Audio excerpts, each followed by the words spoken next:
Johnny master ఉదంతంలో మరొక సంచలనాత్మకమైనటువంటి అంశం ఏంటంటే ఆయనకి లడఖ్లో కూడా స్నేహాలు ఉన్నాయంట.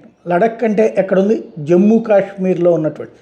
వాస్తవంగా నిన్న మనం మాట్లాడుకున్నది ఆయన మీద కంప్లైంట్ చేసినటువంటి బాధితురాలు ఎవరైతే ఉందో అమ్మాయి నార్త్ ఇండియన్ అన్నారు, మరి పోలీసులు లడఖ్కి వెళ్తానంటున్నారు, అది ఎందుకు అన్నటువంటిది మాట్లాడుకున్నాం. అమ్మాయి ఏమన్నా లడఖ్లో ఉంటుందా అన్నటువంటిది. వాస్తవంగా అమ్మాయి అయితే వాళ్ళ కుటుంబం కూడా హైదరాబాద్లోనే ఉందట. వాళ్ళు హైదరాబాద్ వచ్చినే ఉంటున్నారు. అమ్మాయి నిన్న ఆల్రెడీ మహిళా కమిషన్ కంప్లైంట్ ఇవ్వడం కావచ్చు, ఇతరత్ర వివిధ ప్లాట్ఫారాల్లో ఫిర్యాదు చేస్తూ వస్తుంది. అమ్మాయికి 16 ఏళ్ళప్పటి నుంచినే ఈ విధమైనటువంటి వేధింపులకు గురి చేశారన్నటువంటిది ప్రధానమైనటువంటి ఆరోపణ. అయితే ఇక్కడే పాయింట్ ఏంటంటే ఫోక్సో కేసు పెట్టిన నార్సింగ్ పోలీసులు జానీ మాస్టర్ కోసం ఇప్పుడు వెతుకుతుంటే లడఖ్లో ఉన్నారన్నటువంటిది కమ్యూనికేషన్ బేసిస్ మీద కనుక్కున్నారు.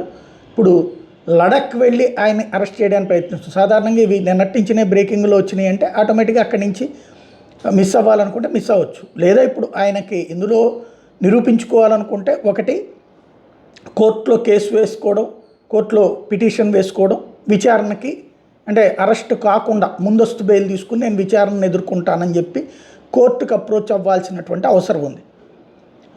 అలా కాకుండా ఉంటే కనుక అప్పుడు ఇక పరారీలో ఉన్నటువంటి నిందితుడిగా ఆయన వెంటపడేటటువంటి అవకాశం ఉంటుంది. జానీ మాస్టర్ తేల్చుకోవాల్సింది తను ఏదైతే పోలీసుల ఎదుటికి హాజరవ్వటం, లేదంటే కోర్టు ద్వారా హైకోర్టులో బెయిల్ పిటిషన్ వేసుకోవచ్చు, ముందస్తు బెయిల్ పిటిషన్ లోకల్ కోర్టులో కానీ ఆ ప్రయత్నం చేసుకోవాలి తప్పించి ఇంకోటి ఇంతవరకు దీని మీద ఏం వివరణ అయితే ఇచ్చినటువంటి పరిస్థితి అయితే కనిపించట్లేదు.